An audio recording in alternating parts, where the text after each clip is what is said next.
Good morning. I'm Keith Luse with the National Committee on North Korea. I'm pleased to welcome you to this program co-hosted with the Korea Society to explore the evolving role of the United Nations related to North Korea. This event is on the record, it is being recorded, and will be available later by way of YouTube.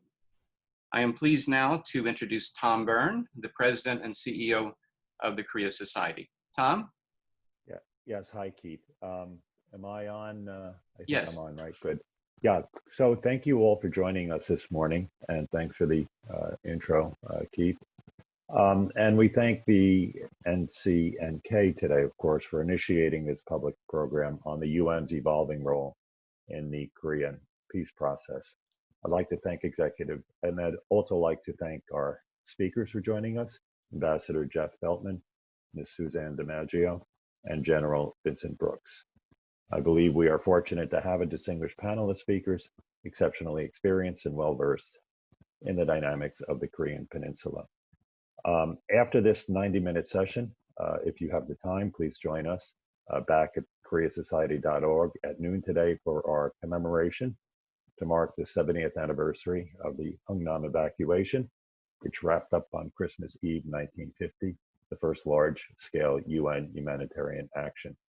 Happy holidays to all and best wishes for a brighter new year. And now I'll turn the screen over to Stephen Noerper, who runs our policy programs at the Korea Society.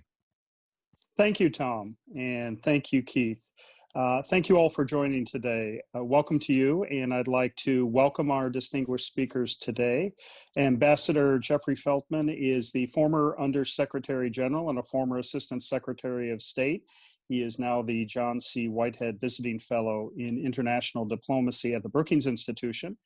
I'd also like to welcome Suzanne DiMaggio. She is a Senior Fellow at the Carnegie Endowment for International Peace, formerly with New America, and an expert in the areas not only of North Korea, but Iran as well in negotiation approaches. And to welcome retired General Vincent Brooks, who served last as the commander for United Nations Command, Combined Forces Command, U.S. Forces Korea on the peninsula. He is now a visiting senior fellow with the Belfer Center for Science and International Affairs at Harvard University. He is a distinguished fellow with the University of Texas Clements Center for National Security and the Strauss Center for International Security and Law. And he is chairman and president of the Korea Defense Veterans Association, KDVA, which the Korea Society is honored to count among it as partners. Let us turn now to the issue of the evolving role of the United Nations and peace on the Korean Peninsula. And to begin, we'll ask for some initial comments from each of our speakers. Jeff Feltman, would you like to start off? Steve, thanks. And thanks to the National Committee on North Korea and the Korea Society for putting this together today. It's a real honor for me to be part of this discussion alongside people with whom I have such respect. You, Steve, and Keith, as well as General Brooks and an old colleague of mine, Suzanne DiMaggio. So thank you, first of all. You know, the topic today is about the evolving role of the UN, and the irreducible purpose of the United Nations is peace and security. That's why the United Nations was founded 75 years ago. 75 years ago, of course, also was the year the Korean Peninsula was divided.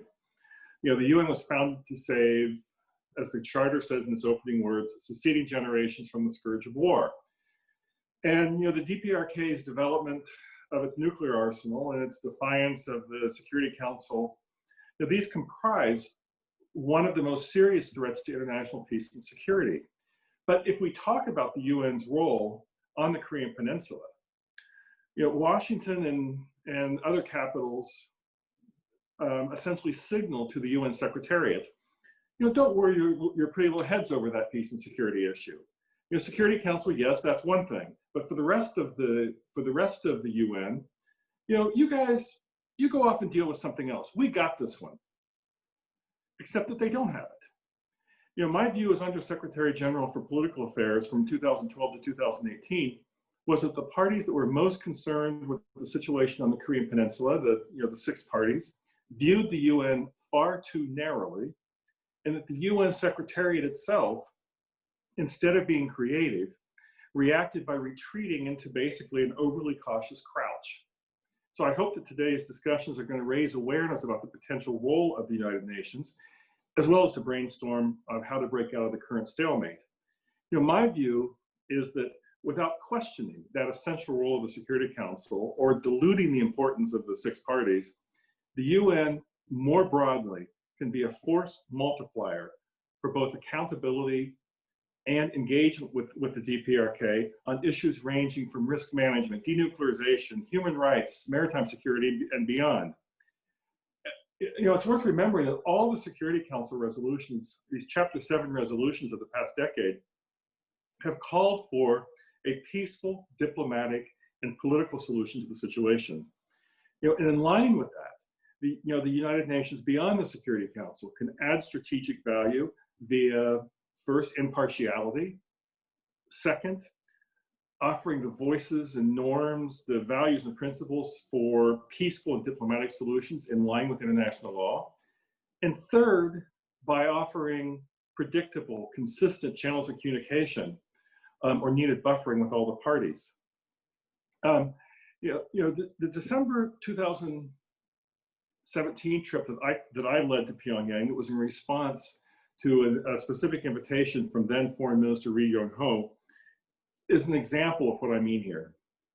Initially, Washington and also Tokyo were adamantly opposed to my trip.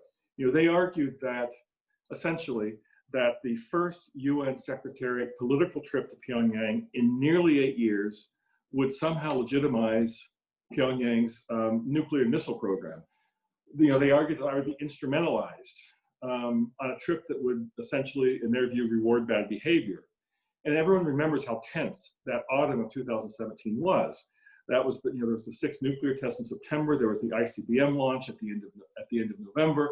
There was the incendiary little rocket man language by President Trump at the General Assembly. Ri Yong-ho's incendiary response. The situation felt very, very dangerous.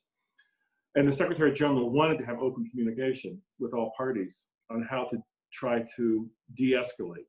So in Pyongyang, we stressed the need to prevent miscalculation, to open channels of communication to reduce the risk of conflict, to fully implement the Security Council resolutions. And perhaps most important, we emphasized the need that the North Koreans should understand that the international community was, yes, committed to a peaceful resolution, but was also united in its opposition to the DPRK's pursuit of nuclear weapons. That Pyongyang's problem wasn't just Washington hostility. This was a global thing. And we tabled on that trip 2 very specific requests. First, that the DPRK open or reopen technical channels of communication, these to reduce risks, to signal intentions, to manage any crisis. And second, that since the DPRK had said that they had completed their nuclear program, that they find a way to signal that it was time to pivot. It was time to at least start talking about talks. We noted that the New Year's address would be an opportunity to do so. We encouraged the DPRK officials to embrace the GA's Olympic truce resolution that had been passed in advance of the Pyeongchang Winter Olympics. I can't see how any of these messages would, quote, reward bad behavior in a way that Washington initially feared. Now, obviously, we did not meet with Kim Jong-un, but we have no doubt that he got a full report of the 4 days of talks that we had. First of all, as I was being taken to the airport, the deputy foreign minister told me, look, Jeff, you at least get to fly back to New York. I now have to sit and oversee the writing of the report to our leader about what we just talked about.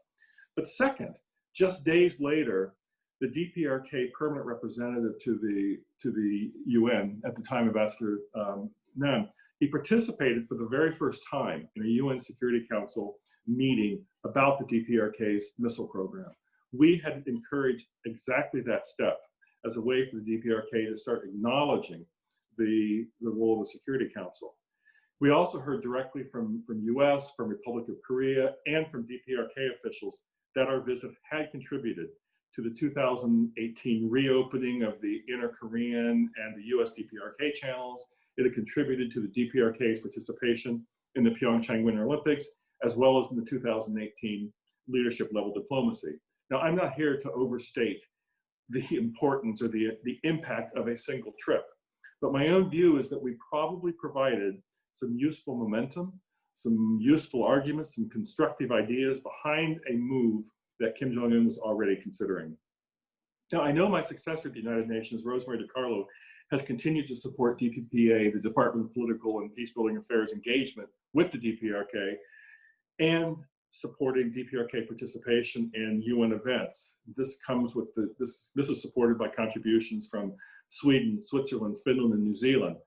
I applaud this. This is important. These are not just sort of feel-good, people-to-people initiatives. This is about establishing the United Nations as a long-term, predictable interlocutor with DPRK officials in ways that position the United Nations to complement the diplomacy of member states toward the DPRK.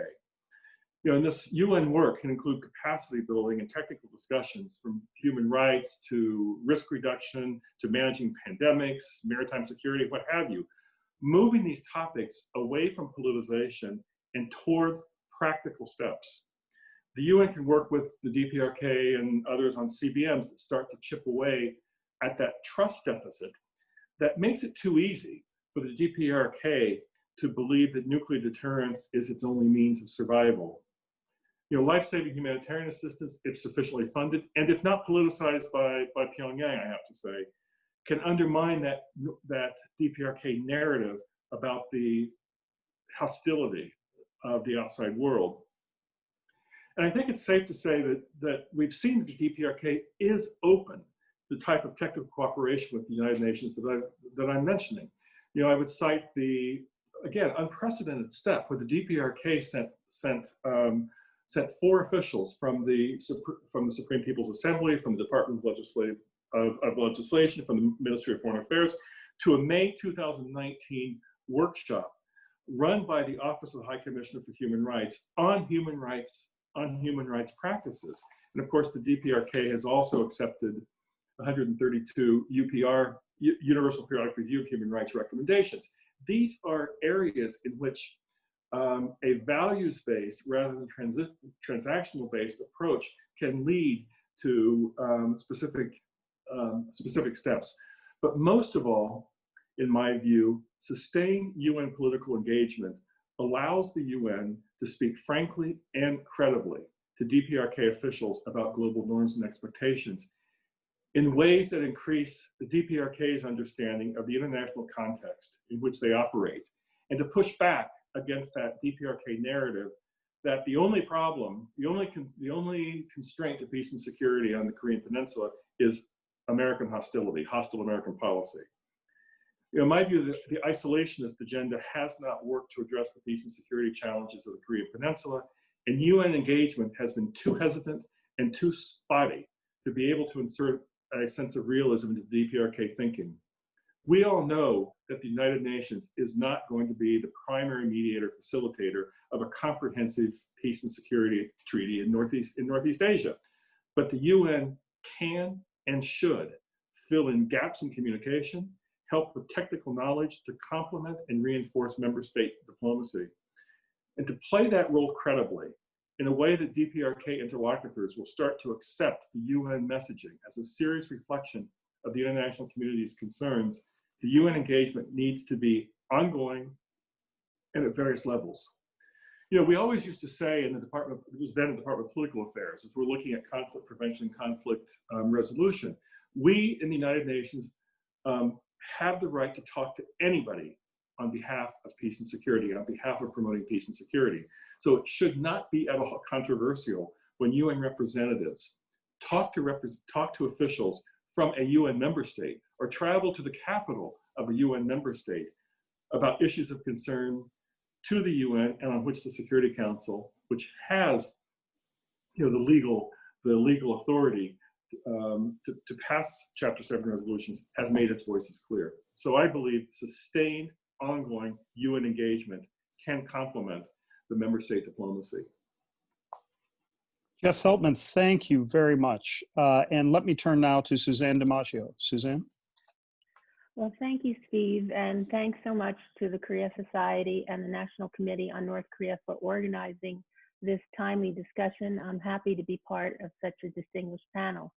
Now, the organizers asked me to focus on how an incoming Biden administration might look at the United Nations as a facilitator of dialogue and trust building with North Korea to advance peace on the Korean Peninsula. But before answering that question, I think we need to step back and consider how a Biden team might approach US policy towards North Korea more generally. Will they focus on restoring the Obama era approach, in other words, some version of strategic patience, or will they see an opportunity to think anew and set a path toward a different approach? If the intention is to return to the Obama policy, let's call it strategic patience 2.0, a role for the UN will probably be limited. Simply put, it's hard to imagine a diplomatic effort getting off the ground with Pyongyang, let alone being sustained under such an approach. But if a different approach is pursued, one that combines lessons learned from previous experiences, along with a step-by-step process, I think this will open up possibilities for a constructive UN role. It also offers the greatest chance for achieving some concrete progress. The wild card in this scenario gazing, of course, is North Korea. Since the failure of the Hanoi summit, the North Koreans have pulled back from official engagement with the United States. Talks hit an impasse and interactions have been very limited. This impasse has been hardened by the COVID-19 pandemic. Meanwhile, the North Koreans continue to make steady, unconstrained advances in their nuclear and missile programs, as well as conventional weapons. But by continuing to refrain from nuclear and long-range missile testing, Kim Jong-un appears to be leaving the door open to diplomacy with the United States. Still, it's unclear if North Koreans would respond positively to outreach from the new administration. It's time to test this. The Biden administration should make an early approach to the North Koreans to test whether a serious diplomatic process with Pyongyang can be initiated and sustained. There is a strong possibility that Kim Jong-un will make a provocative move, such as launching an ICBM to advance his threatening arsenal and create negotiating leverage at some point during the Biden presidency's first month. In order to head off such a move, it would be wise to signal to the North Koreans a serious intent in engaging in a strategic approach to revive diplomacy before Pyongyang forces a crisis. In other words, avoid getting bogged down in a time-sucking escalatory ladder by taking a proactive stance. As part of this outreach, reaffirm the principles in the Singapore Declaration. Yes, I know it's a Trump initiative, but keep in mind it was negotiated and signed by Kim Jong-un.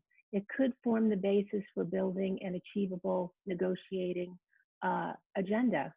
And also to seek an early understanding whereby the US and ROK would continue to suspend major military exercises if North Korea maintains its nuclear and long-range missile tests. Maintaining this dual suspension could provide some space to explore diplomatic options. Another key element of this approach should be communicating a clear break with the Trump administration's maximalist approach, moving away from the Libya model, which was based on complete denuclearization up front, to a stepwise process. The establishment of a peace regime on the Korean Peninsula and the process for denuclearization should be pursued on equal footing and in phases.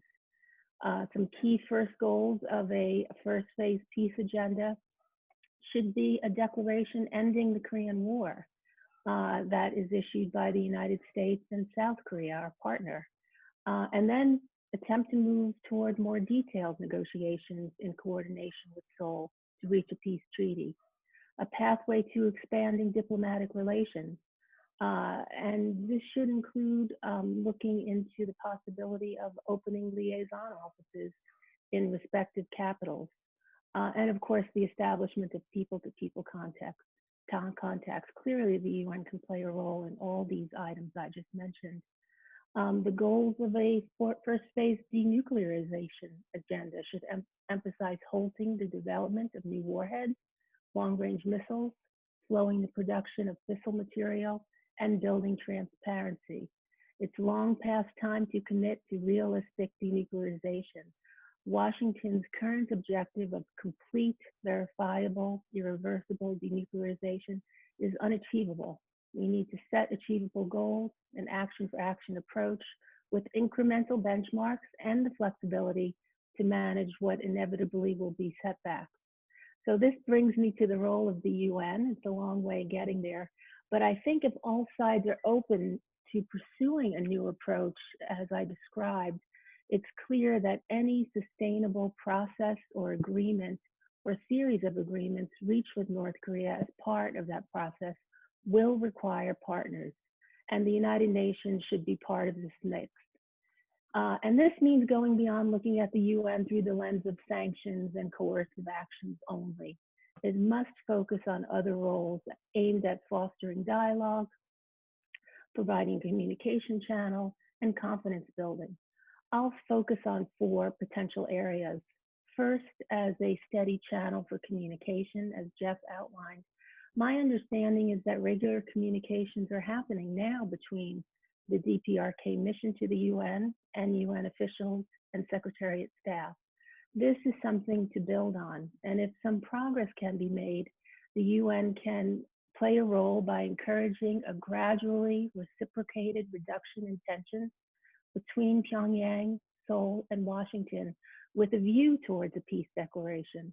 And if further progress is achieved, the UN can play a neutral and independent role in what inevitably would be a complex process to establish a peace regime on the Korean Peninsula.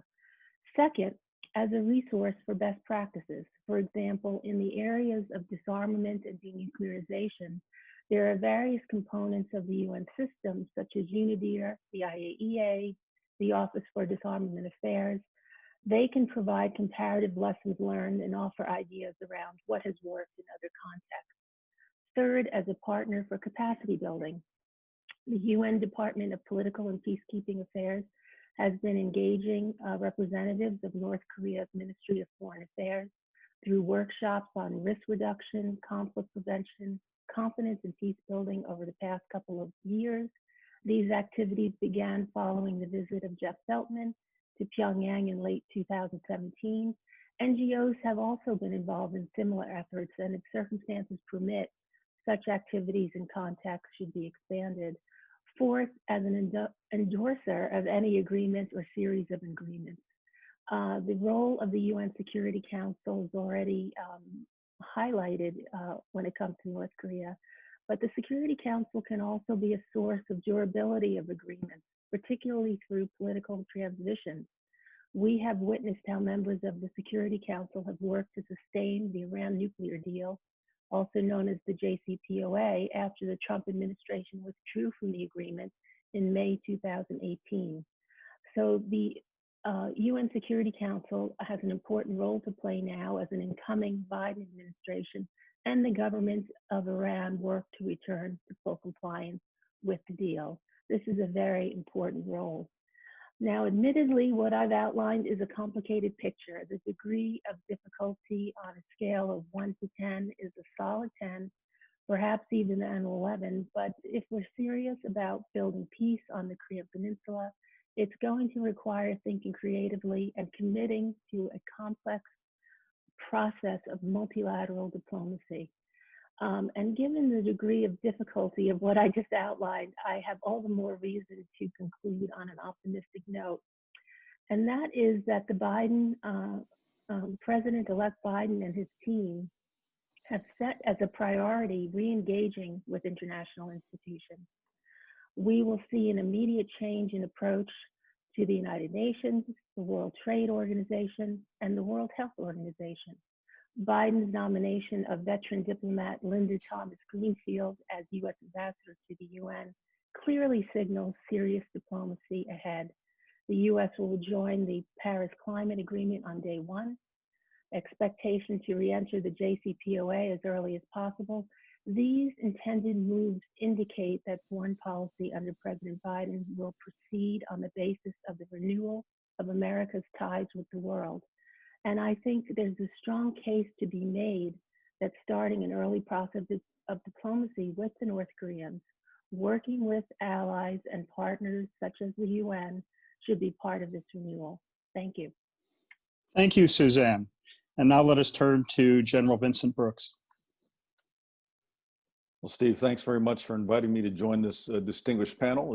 It's a great honor to be with scholars and practitioners who have such deep experience and deep perspectives, as we've already heard. So I'm delighted to be able to join you and share a perspective from a military person, especially focused on the nature of UN command. So the extension of the United Nations brought into existence by UN Security Council Resolution number 84 to create that unified command to respond to North Korean aggression, and the place where the member states would provide any military capability under a single command. And then, of course, with the authority having been passed to the United States to oversee it and to designate the commander.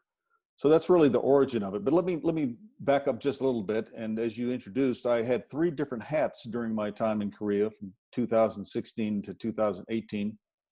And it was a very interesting time in terms of the various trajectories of the circumstances on the Korean Peninsula, from the rapid acceleration of capability and demonstrated capability by North Korea to the summer that Ambassador Feltman talked about, the very high tension of the summer of 17 and fall of 2017, to the inflection point that happened at the end of 2017 and the opening of 2018, and even the season of summitry that we saw in 2018. So I was honored to be present for all of those and to contribute in some small way to getting to it. But among the 3 commands, I found that when it came to changing the trajectory of circumstances on the Korean Peninsula, that short of the trajectory leading to war, the trajectory leading to peace required the use of the United Nations Command more so than the other 2, U.S. Forces Korea and the Republic of Korea, U.S. Combined Forces Command. Each of them important in their own ways, but the trajectory toward peace really was about the power of the United Nations Command to enforce the existing armistice and the convening power, if you will, of UN Command to even gather ambassadors from the countries that were original sending states and to meet with them, to keep them informed. So the international understanding, guided from a military perspective on where things were going and where the opportunities were, that was done by UN Command. There were 3 key operations that we conducted in UN Command during my time there. And I think these are reflective of the ability of UN Command to change trajectory. The first was the Han River Estuary operations that began in the summer of 2016 and carried on until the spring of 2018, focused on preventing conflict, armed conflict between South Korean forces, Chinese fishermen, and potentially North Korean forces. All this was happening in the Han River Estuary as Chinese fishing boats were coming in, and it's essentially stealing harvest from a very lucrative area for fishing that had not been fished because it's in the controlled area of the Military Armistice Commission, a byproduct of the Korean War and the Armistice Agreement. And yet the Chinese are fishing there. South Koreans got upset and believed they should take personal and direct action.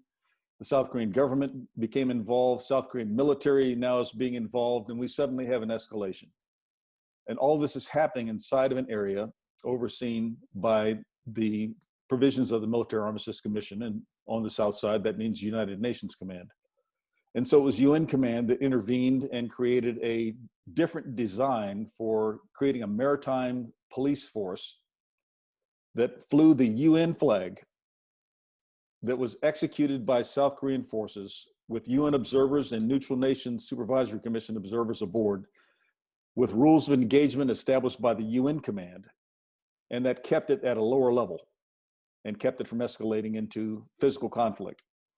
The second operation was And by the way, that did succeed ultimately in causing the Chinese fishing boats to leave the area, and the source of tension then left. The second operation that I would want to highlight is the very important repatriation of human remains that occurred in July of 2018. This was an outcome of the Singapore summit, the agreement between President Trump and Chairman Kim Jong-un to move forward on repatriation of remains. For me as a warrior, that's a critically important mission, and I believe the most sacred of all of them. And indeed, while friction began in the process of dialogue, it led to a opening of direct communications between the Korea People's Army and UN Command, something that had been shut down for several years at that point in time. The hotline that exists between the two sides was answered finally by North Korea, even though there had been calls twice a day for 3 or 4 years unanswered by North Korea. Now they were answering. And so dialogue opened, and as we worked through the testing that happens in such circumstances of whether there's a true seriousness or not by both sides, our aim was to move toward the objective of repatriating the remains and working cooperatively with the Korea People's Army to get that done. And indeed, we found them to be professional and cordial, which is what they can be whenever they want to be. And if they're not, it's because they choose not to be. That ultimately led to a US C-17 cargo jet, US Air Force, flying into Wonsan and receiving 55 boxes of remains. And as time has gone on and identification has been done, that's well over 170 different individuals at this point in time. It was earnest, it was real, and it was done through UN Command that made it possible for that dialogue and then the action to fulfill a sacred promise to return our fallen and those of the United Nations sending states and the Republic of Korea back to their families and back to their loved ones in their nation. The third one is one that I think was perhaps the lingering one that still exists to this day, and that is the Comprehensive Military Agreement. That's the short form way of describing the agreement on implementation of the Panmunjom Declaration for Peace, Prosperity, and Unification of the Korean Peninsula in the military domain. Now you see why we just call it the CMA, the Comprehensive Military Agreement. And it was intended to create a set of conditions along the demilitarized zone and the contested areas in the East Sea and the West Sea, where clashes have routinely occurred through the years of armistice, in a way that would lessen the potential of an undesirable or unplanned incident leading to full flame in conflict. And there certainly have been plenty of examples of that, whether it's the axe murder in Panmunjom in 1976 or the shelling of Yeongpyeong Island in 2010, the sinking of the Chonan. There are plenty of incidents that have happened along that contested military demarcation line and the associated demilitarized zone around it. So this was intended to be really a North-South dialogue, North Korea-South Korea dialogue in the military sphere to try to create conditions that would lower the chances of conflict and create room for diplomacy to take root. I didn't have the authority to impact that in any way as the U.S. Forces Commander. I could certainly levy demands on the South Korean government, but the U.S. Forces interest was in a different position. The Combined Forces Command, I had the responsibility of making sure that the agreement didn't in any way prevent my ability as the commander of the Combined Forces to defend the Republic of Korea militarily, and that it wouldn't raise the potential of engaging in conflict either. But as the UN commander, I could say, because the areas that were being discussed were all under the purview of the Armistice Agreement, and thus the supervision of the Armistice Commission and the United Nations Command on the south side of it, that these things cannot be implemented unless UN Command is involved. And so while it was a North-South dialogue, it could only be implemented through UN Command and its involvement, its impacting of some of the provisions, and ultimately its authority to engage in the adjustment actions that were there. I think this is really important for people to realize that UN Command then is the enabler of the engagements that happened to make progress with North Korea and with the Korean People's Army militarily, in the military sphere. And indeed, it was greater than even that. It was the authority of UN Command that allowed Panmunjom to be the location of the very first summit between President Moon Jae-in and Chairman Kim Jong-un. UN Command could have said no, that this is a contested area, it's a military area, find someplace else. And while that would have created significant friction with the South Korean government, there's no doubt about that, and with North Korea, it was an option that was certainly within the purview of the United Nations commander to say, no, I don't like the circumstances of this. I don't know that we can properly secure it. I think there's too much risk. The answer is no, go somewhere else. The mindset, however, of UN Command was to enable dialogue, to facilitate international contribution, and to preserve the armistice. Those three things were the approach that we were taking at UN Command. And so the Panmunjom Summit was enabled.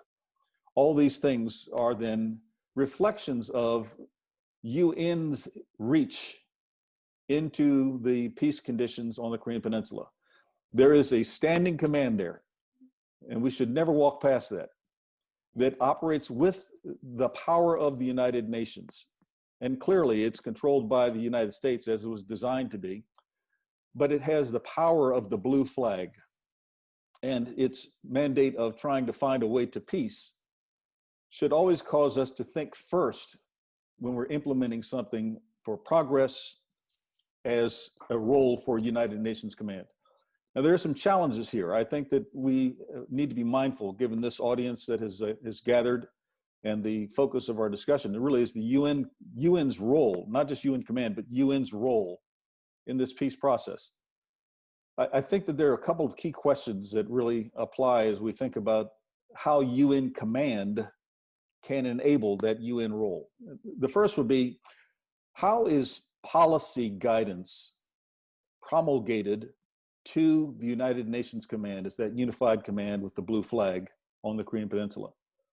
Who's giving it direction? Now, the answer simply is it's the United States, because the United States was given the oversight of it with UN Security Council Resolution 84.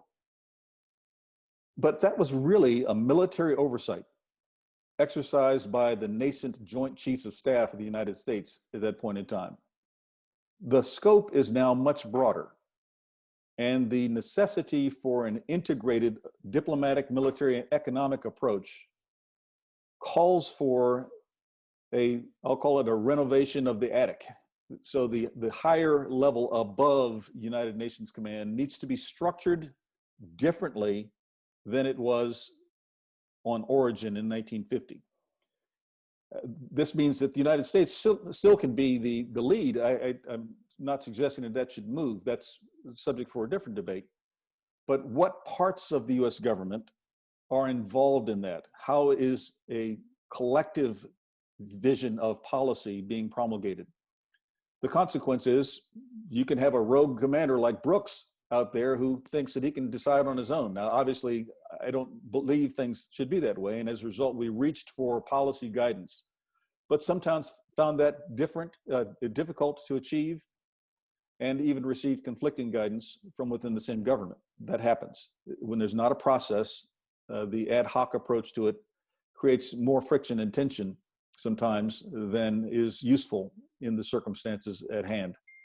So I believe that a view of what the structure above UN Command should be in these critical years that may be in front of us, where we might actually be able to get to conditions of peace, that's work that needs to be done very soon by the current administration and by the succeeding administration of President Biden. The second is, who decides when United Nations Command mission is complete? Who decides that? Is that the UN Security Council? That's who created it. That's who started the mission. Is it the United States? Is it the original sending states as a collective body? I don't believe this question has been answered adequately, where if we found ourselves on the cusp of a change of conditions on the Korean Peninsula from a military security perspective, that we would be able to address that adequately. this has to be addressed soon. Who does that? There's an example of UN Security Council Resolution number 85.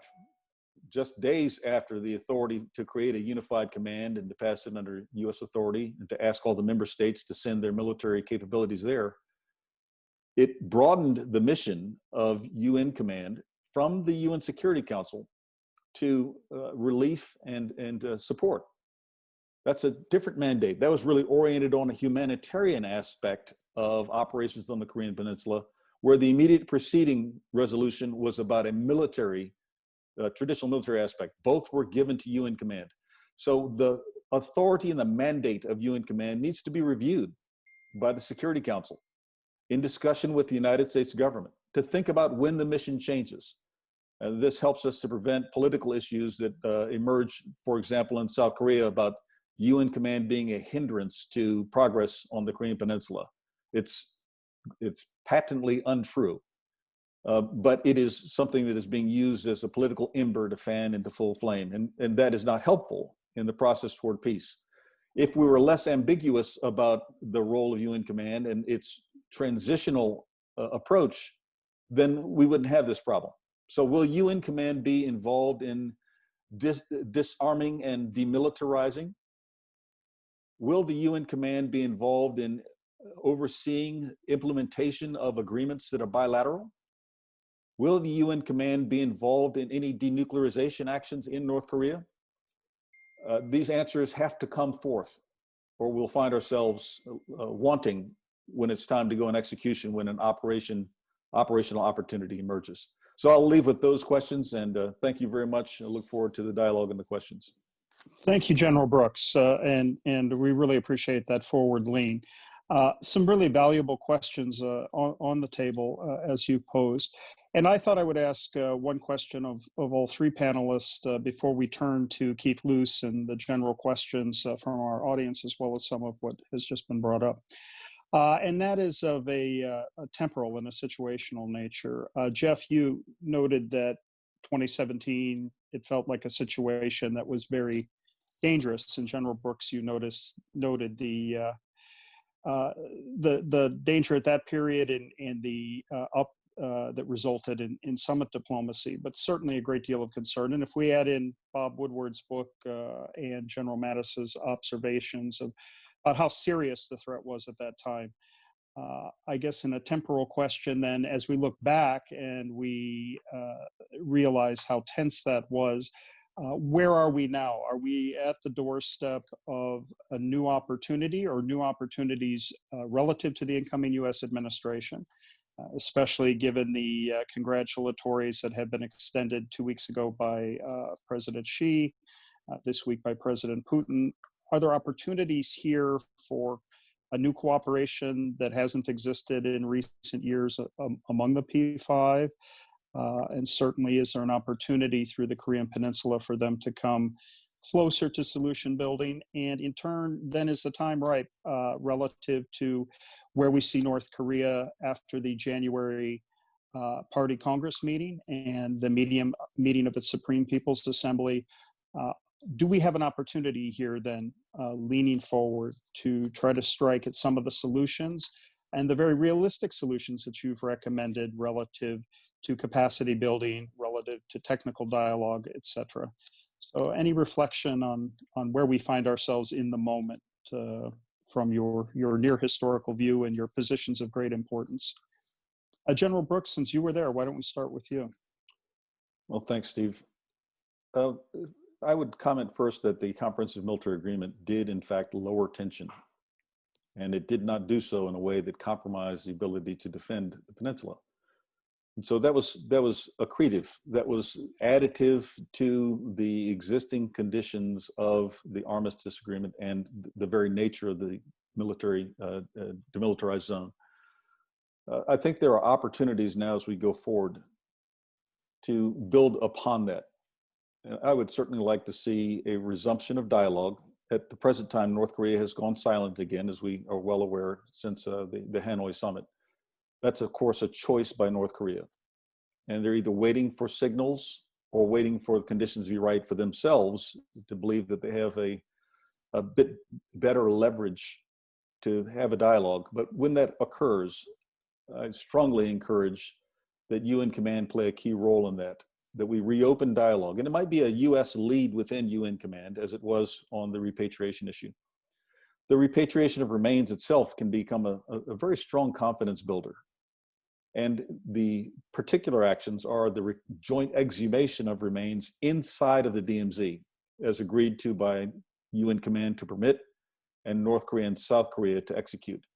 That would be a good thing to resume starting in April of 2021 as the thaw occurs, as it was intended to be in April of 2019, but fell apart. So we're 2 years behind now on the work that could be done, particularly on the North Korean side.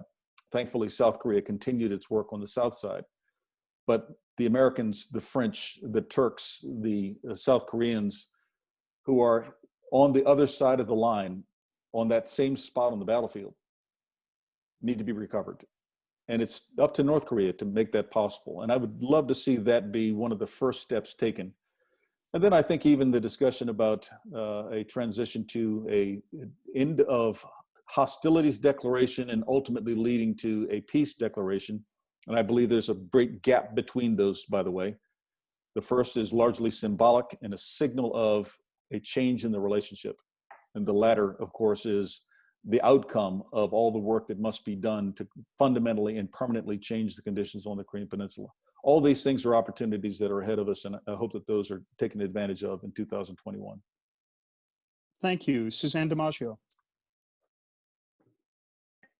Thank you, Steve.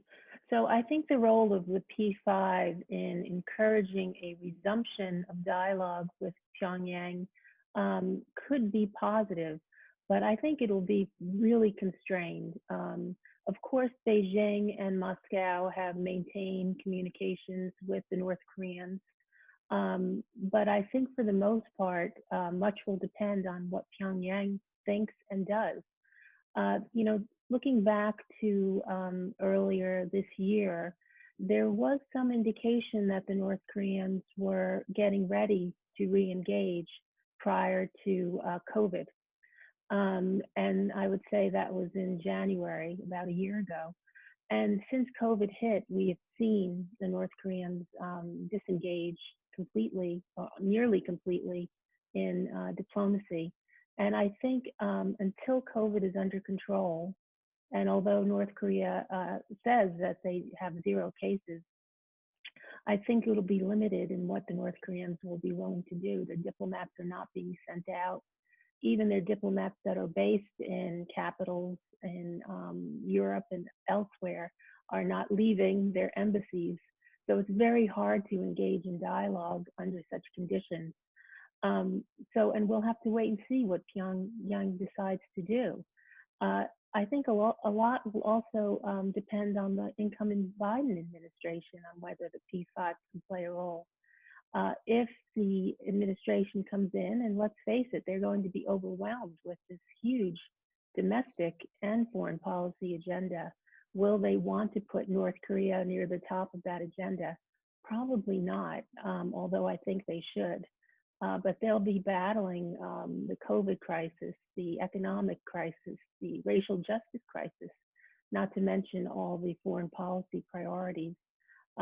So I think the P5 could certainly play a role in sending a signal, especially if the US is ready to take a new approach. So that we'll have to wait and see too. Thank you, Suzanne. Ambassador Jeff Feltman. Thanks. I don't have much to add to this, Steve, except because again, we don't know what Pyongyang is going to be doing right now, since the communication is more limited with Pyongyang than it was a couple years ago. And Suzanne is absolutely right in pointing out that the Biden administration may not have this at the top of the agenda, but there will be at some level a policy review, that the Biden administration will launch some sort of policy review, even if it's not something the president himself is paying attention to every day. And that's the opportunity we have right now to look into some of the questions, very important questions that General Brooks has put on the table.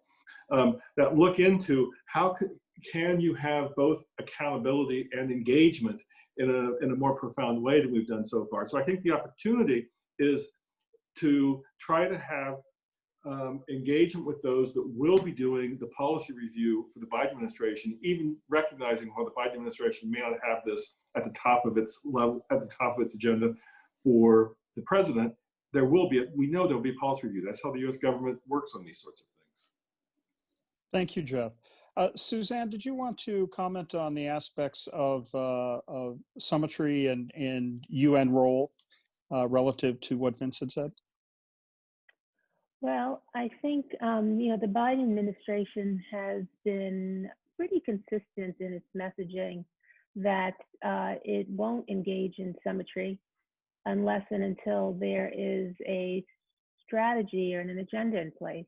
That working group meetings have to take place to, work on the groundwork of what would be discussed at those summits. I've said before that there's much to critique about the Trump administration's approach to North Korea. This is one aspect that I think we shouldn't throw out the window. I do think that the leader-to-leader summit approach is actually the right one with someone whose personality is like Kim Jong-un. I think it was important for him to be out on the world stage in such a way. But let's face it, the preparation was not there. And I've often said it was the right initiative and the wrong president. So perhaps we'll get things in sync and can line that up. When I was in Pyongyang in February 2017, it was just weeks after President Trump was inaugurated. One of the things the North Koreans said to me at that time was that they wanted to have a summit with President Trump. It was quite early in the game. So this is something of importance to them, and I think it can be used as a lever to get them to seriously engage prior to summits, to put together a real working plan and an agenda and goals and objectives. So I'm not opposed to summitry. I just think we need to do it better. Great. And you had noted as some of this was going on that you'd like to say something about UN mediation role as well. Did I get that right? Oh, I don't think so. Oh, okay. I didn't have anything I didn't know if specific. you'd had any further thought. Yeah, okay, very good. Well, thank you. I really appreciate the input of all our three speakers. And I should turn now to my guide and mentor, Keith Luse with NCNK. And Keith has a rich set of questions. We've seen a number of questions raised over the course of these sterling comments. Really brilliant opening. Thank you all. And over to you, Keith. Thank you, Steve, and thanks to our three presenters, individuals who have been, are, and will all be, I'm certain, key players in the future related to North Korea and the Korean Peninsula. Ambassador Feltman, thanks for your personal experience that you've shared related to the trip to North Korea, your overall background with the UN. Ambassador, you're aware that at the moment, the world is witness to a situation of North Korea, in essence, expelling international eyes. The United Nations, which had an operation of 40 to 50 people on the ground, now I believe is down to 1 or 2 individuals. North Korea is, shall we say, expelling, my word, diplomats, NGO workers, etc. It seems that the extreme nature of the quarantine, the measures, may in fact go above and beyond what would be required strictly to deal with a health situation. And so the question becomes, is there another agenda going on here simply beyond COVID? As you're aware, as a result of the quarantine measures, there are now thousands of containers backed up on the China side, containers that have humanitarian assistance, that have medicine, which will be expiring, containers which have a wide range of supplies for the North not getting in. We have a disruption of supply chains within the North, given the quarantine measures. It seems that the reality is that North Koreans, some of the more vulnerable citizens who have been receiving medical assistance from the international community. That's now not on the table. No more vaccines, no more medication, and no more treatment for tuberculosis, et cetera. And so there's going to be quite a cost to the extreme nature of these measures by the North Korean leadership. My question to you, Ambassador Feltman, is if at some point, post-COVID, North Korea does allow the UN back into the North in a broader context, North Korea does allow international workers, humanitarian workers, back into the country, how difficult will it be for the United Nations to, again, ramp up and begin its work there that it had been undertaking? Keith, you raise a really important point, and I think that you yourself have been quoted as pointing out that there must be another agenda here besides just a hardline agenda beyond simply a pandemic concern with the pandemic, and I deplore the politicization by Pyongyang of this aid. It contributes to that narrative that Pyongyang spreads about the hostility of the outside world. If they're preventing outside assistance from coming in, how hard will it be to restart if Pyongyang opens the door? I mean, it wasn't easy to begin with. Whether we're talking about visas for UN staff to go there, or we're talking about the fundraising necessary for life-saving humanitarian assistance, I think that the fundraising appeal for this year is about 26-27% funded only by the international community. And then there's the banking issues. There's the unintended consequences of the sanctions regime on the ability of the UN to transfer funds and materials in and out. I mean, I remember when I went to Beijing for consultations en route to Pyongyang in December, and I was talking to the Chinese about how to facilitate, how to ease the banking issues and the transport issues of humanitarian goods or funding for humanitarian goods. And the Chinese were frankly not very sympathetic about trying to work with the UN at that time to try to facilitate things. So I think that it will be hard for the UN to restart the assistance if Pyongyang allows the assistance to be brought in a non-politicized way again. It wasn't easy to begin with, but I think it's essential that the UN be prepared to do so. Again, to try to counter this narrative that DPRK projects that its problem is the eternal hostility to the outside world, even if much of the economic and social problems are self-inflicted. I think that we as the international community still have an obligation to try to provide channels of life-saving humanitarian support, both because it's the right thing to do and to try to push back against that narrative that Pyongyang projects. Thank you. General Brooks, Suzanne DiMaggio a while ago talked about signaling the right message to North Korea on the part of the new Biden administration. I believe in the past, you have made reference to missed signals, really on the part of both sides in terms of the North Korea situation, meaning the US and the DPRK. One of the challenges through the years from one American's perspective has been that the United States has not been able to send a consistent message or consistent signaling to North Korea, really too often. President George W. Bush promised North Korea a security guarantee. At the time that he did this, Kim Dae-kwon pointed out that unnamed US sources were talking about establishing a list of attack sites in North Korea. So there were mixed messages out of the Bush administration. The president says, I'm willing to engage. We will provide a security guarantee.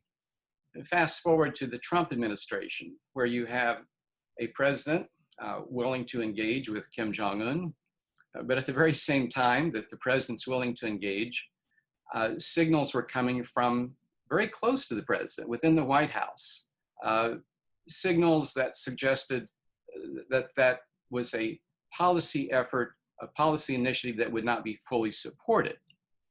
And so if you're sitting in Pyongyang, you see these mixed messages. And over time, it seems that the North Koreans have not been convinced that the United States would necessarily follow through on an agreement. We are a democracy. Leaders change. The entire House of Representatives is up for re-election every 2 years. You have the Senate, 1/3 of the Senate up for election every 2 years. And so our messaging on North Korea is not always consistent.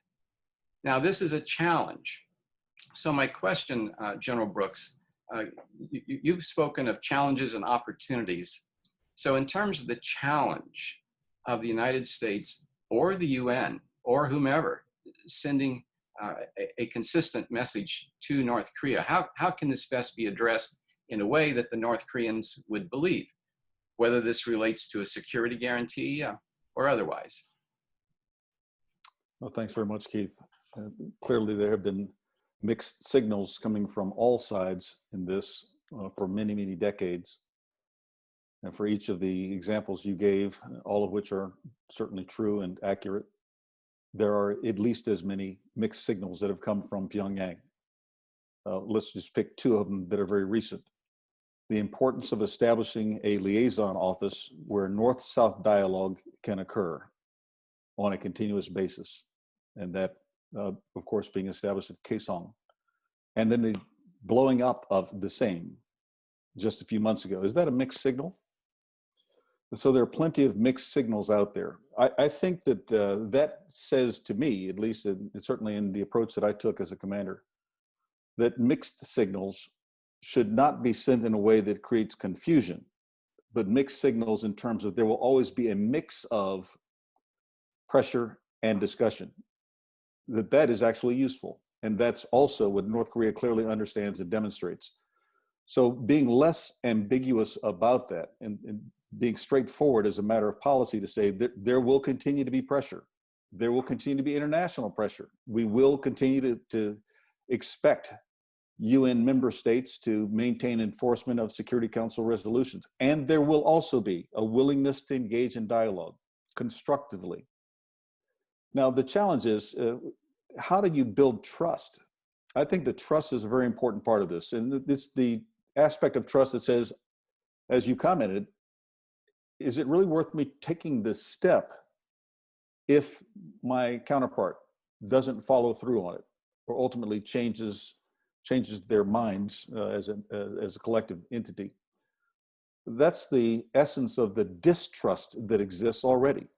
North Korea and South Korea have distrust in that regard. North Korea and the United States have distrust. And even sometimes within the Korea-US alliance, there can be distrust or uncertainty about that degree of trust.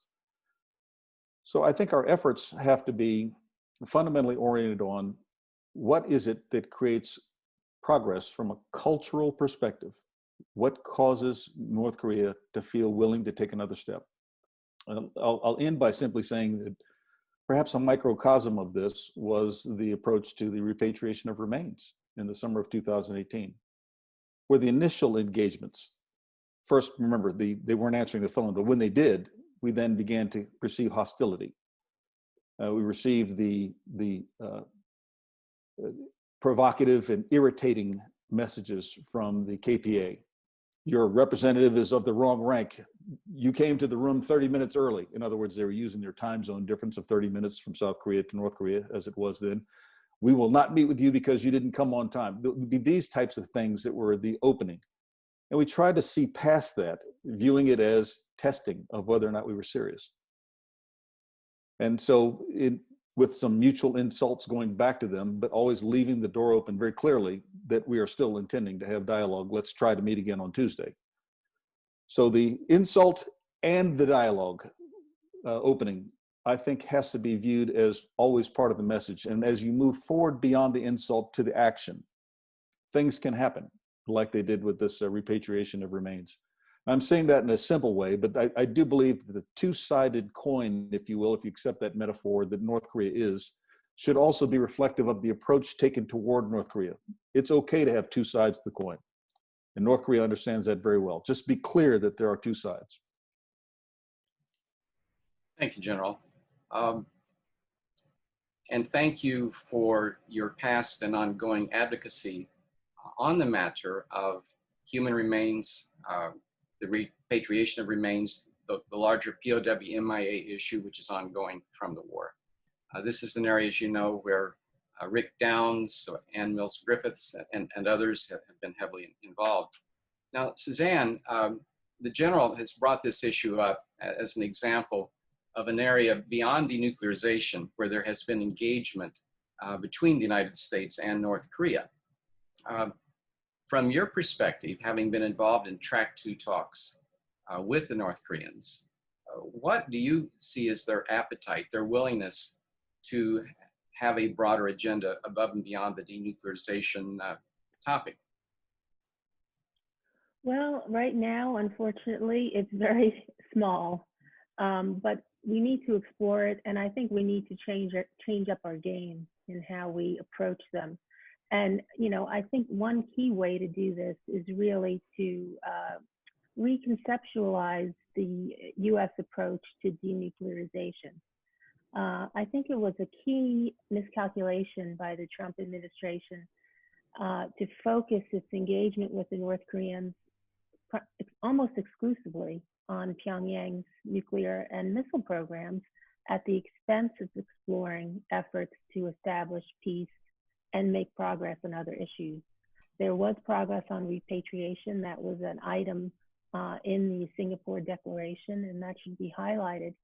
But keep in mind that the Hanoi summit, the U.S. insisted that the North Koreans give up not only their nuclear program, but also their missile, biological, and chemical weapons program before receiving any concessions and before anything was approached on the peace regime side of negotiations. So that approach has always been a non-starter, and let's face it, some books have brought to light how some of the senior U.S. officials were sabotaging these talks because they knew Pyongyang would not go for it. So I think in order to get the North Koreans in a state of mind where they might be willing to come back to the table is there has to be some messaging, to use your term, that the new administration is ready to take on a new approach to this. And one of the ways to do that is to make it very clear that denuclearization and the peace building aspect of any dialogue would be on equal footing. I think this would get the North Koreans' attention, and then to build an agenda from there. And unless and until we're ready to do that and do it in a phased incremental approach, I don't think we'll hear much from the North Koreans.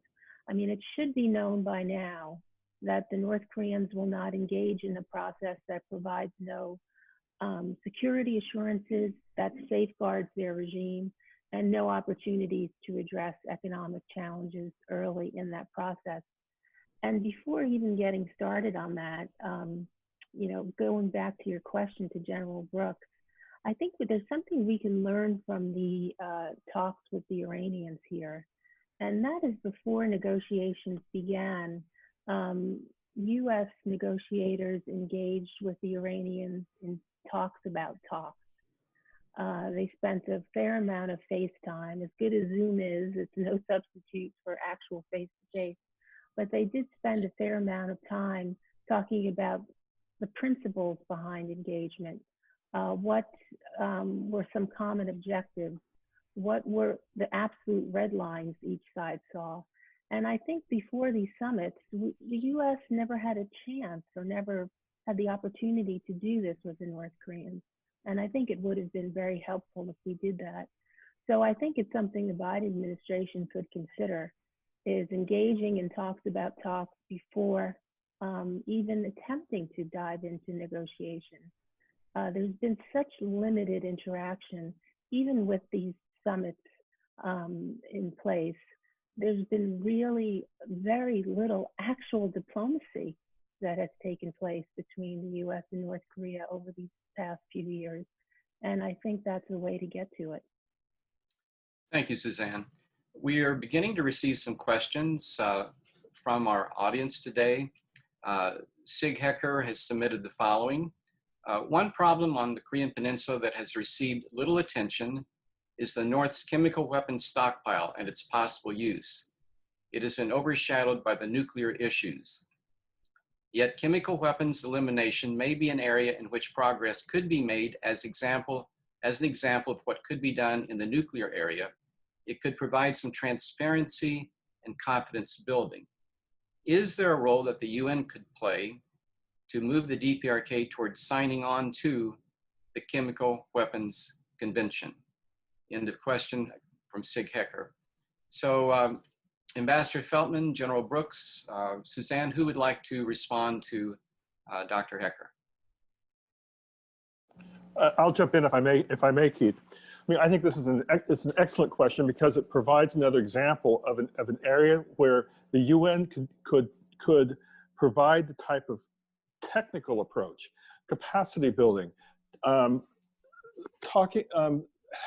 host seminars and workshops about international norms in this area in a way that's not politicized, but that increases the sophistication, understanding of the North Korean officials about this issue, and then can perhaps move them towards signing on to the CWC. But it's a good topic for the type of workshops and engagement that the UN has been trying to do for the past several years under the program that DPPA runs. And I think that we need to be doing this across the board for the reasons that Suzanne just talked about, in as many different areas as we can find, from human rights to chemical weapons to all sorts of issues.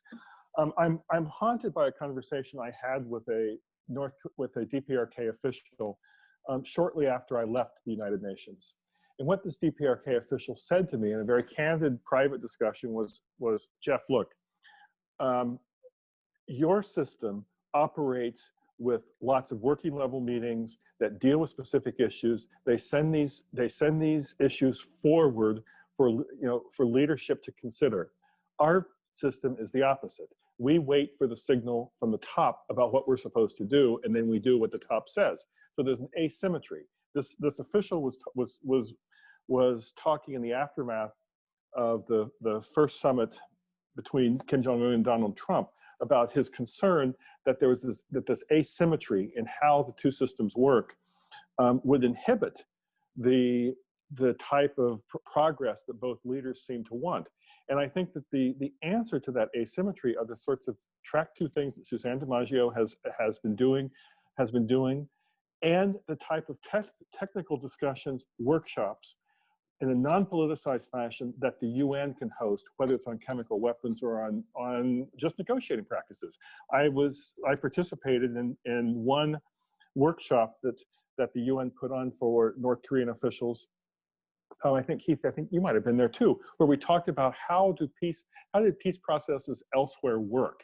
How can you build on lessons learned, best practices, what not to do? And we need to do this across the board, and the UN is very well placed to do this, to complement the track two sort of stuff that Suzanne DiMaggio did, because there is an asymmetry between the way the two systems work in terms of the negotiations, and we need to be smart enough to figure out how to fill that gap. All right, General Brooks or Suzanne, any comments in response to Dr. Hecker's question? Sure, I'll add to that. And first, I certainly agree with Ambassador Feltman's comments there. I do believe it's important as we think about who it is that we're trying to engage with, North Korea. I'm of the view that North Korea cannot handle too many of these sorts of discussions and engagements at the same time.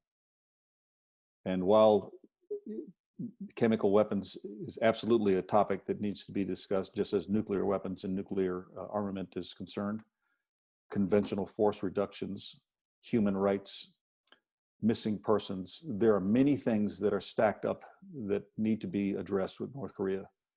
And I don't believe that North Korea can handle them simultaneously. And so to the extent that the United Nations begins to engage in efforts toward a certain direction on a given subject, and pick any one of those that I listed, if that's running essentially in competition to some other area, I think it's not constructive. Were it more symmetrical, as Ambassador Feltman described, were it more symmetrical, it might be possible to have multiple working groups working on several things simultaneously. I don't believe that's in the capacity of North Korea. And as a result, there must be a different discussion about what do we go after first? Where do we begin? With some of the context being, what is it that causes North Korea to feel like they want to stay engaged? So if we say denuclearization comes first, but North Korea thinks that relationship comes first, then we'll never get to things like conventional weapons or chemical weapons or human rights.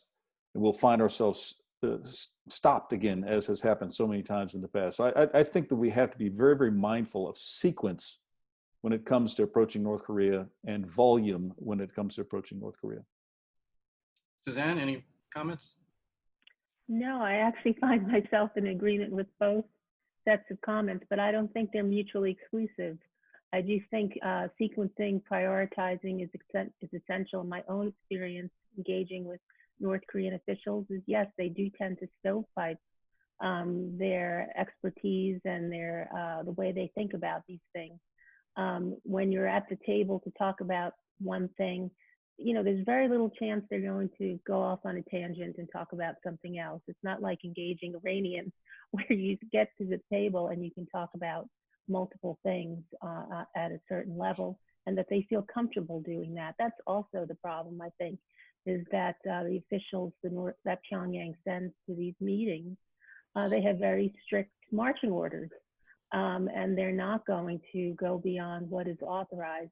But that being said, I do think technical training in the tech area and on these issues is important, and that is where the UN can play a very big role in helping North Koreans expand their capacity to deal with these issues in a neutral setting that is apolitical. I know also SIPRI in Stockholm has hosted North Korean fellows to engage in training on aspects of disarmament and arms control. And I think that's been very helpful too. These sorts of opportunities should happen, and they can happen even while prioritizing an agenda. Thank you, Suzanne. General Brooks, I believe, really, shall we say, hit the nail on the head when he talked about the capacity of North Korea to deal with the United States or the international community on multiple topics concurrently. And so the issues come up of sequencing. But I want to complicate this further now, Ambassador Feltman, put you on the spot here. Human rights. You know, human rights is an issue from an American policy perspective. It's usually a topic of selective outrage by politicians, Republicans and Democrats, administrations, the Congress, selectively applied here and there. The same is applied to North Korea. 15, 16 years ago, Bush administration approached the Congress and said, don't pass the North Korea Human Rights Act. That will complicate our talks with North Korea on denuclearization. Well, that may very well be true.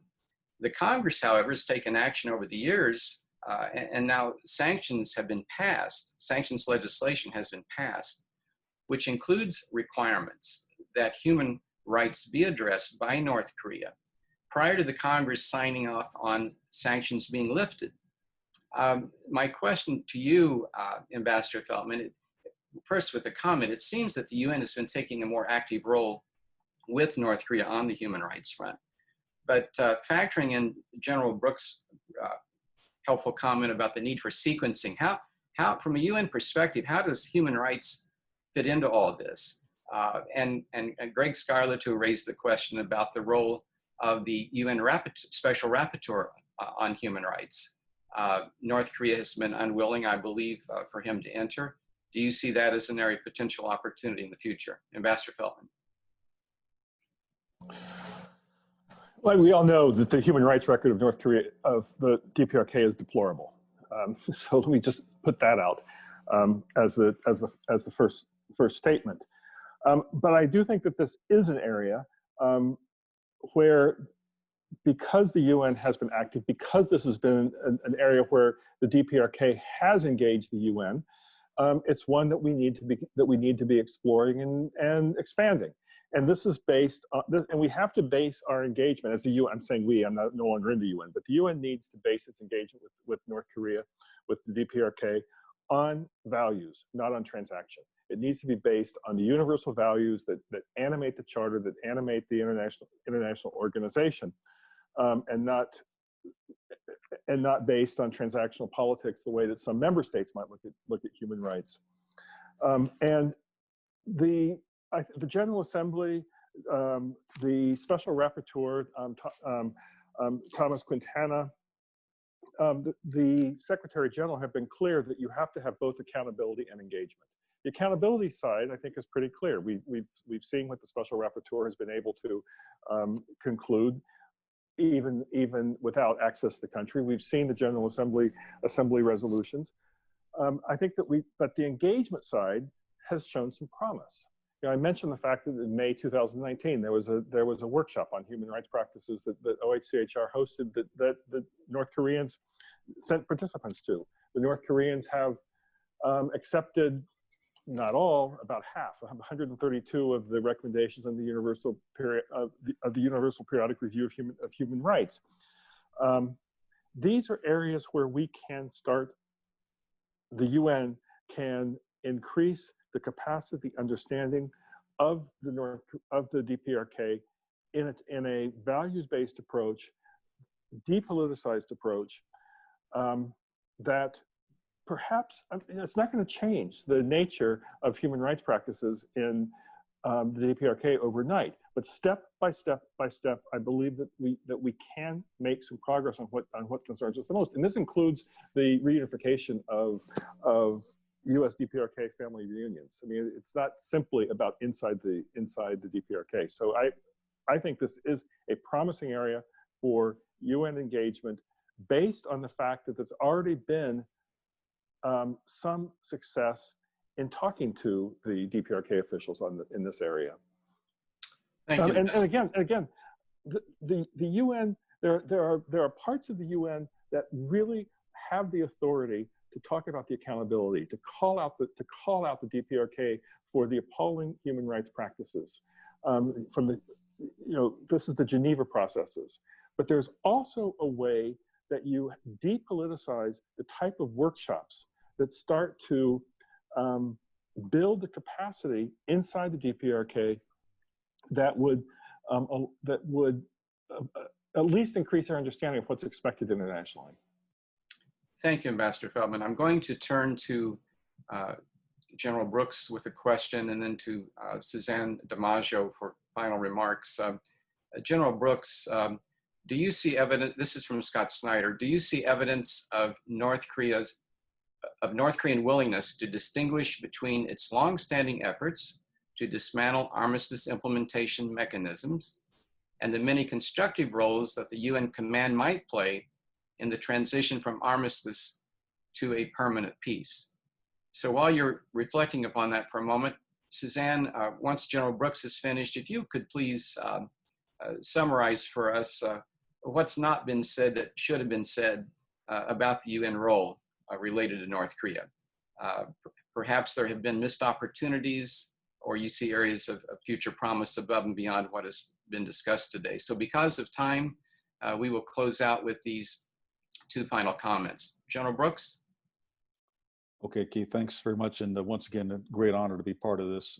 I appreciate Scott's question on this. And I'll give a brief answer. I believe the answer is yes, that North Korea can see the difference between the two. Sometimes they'll put a condition on it. For example, these meetings for the repatriation of remains, they insisted that they wanted to talk to the United States. And UN Command was able to choose the delegates so that North Korea could feel that it got what it wanted, and it was still UN Command.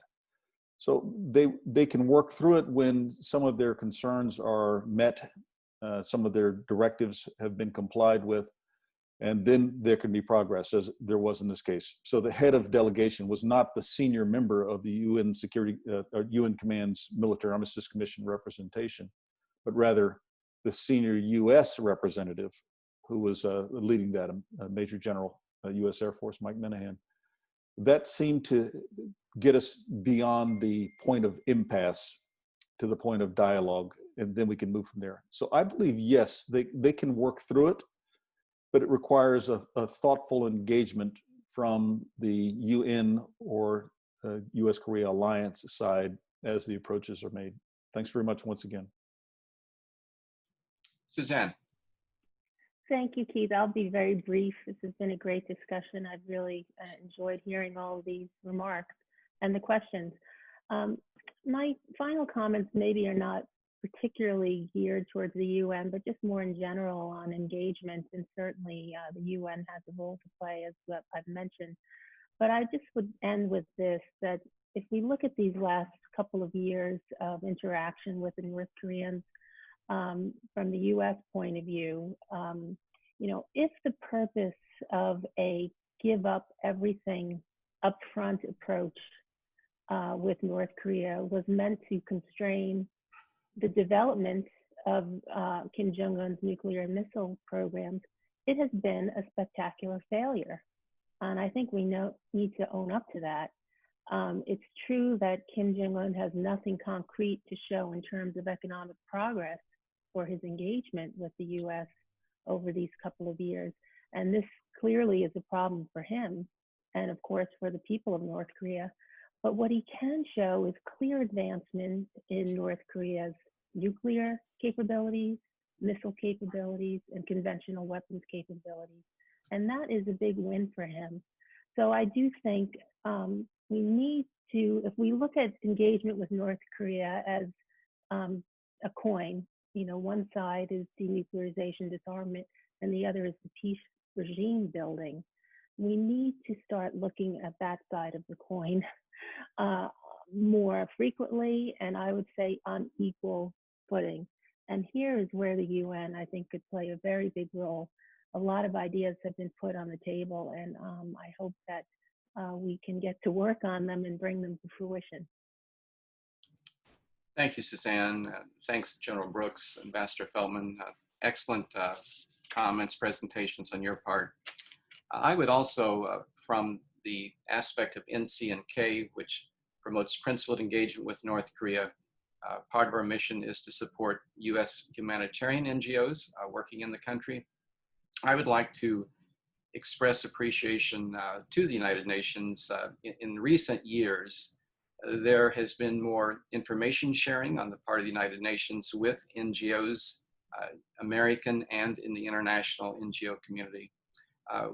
From a humanitarian perspective, we are dedicated to improving the lives of the neediest of North Korea's citizens. And so I look forward to ongoing interaction with the UN officials in New York. I'd like to express thanks to Frode Moring, the resident coordinator of the UN, unable to be in Pyongyang at the moment, but he and his staff, and to so many others who do communicate with us on a regular basis. So in conclusion, thanks again to General Brooks, to Suzanne DiMaggio, to Ambassador Feltman. Thanks to the Korea Society, to Chairwoman Ambassador Kathy Stevens, President and CEO Tom Burns, Dr. Steve Noerper, Senior Director for Policy, Policy Director Jonathan Corrado, Technical Director Peter Stumke, and to my own colleagues, Esther M. and Dan Wirtz. Thanks to all, and thanks to the audience for joining us. Have a good day.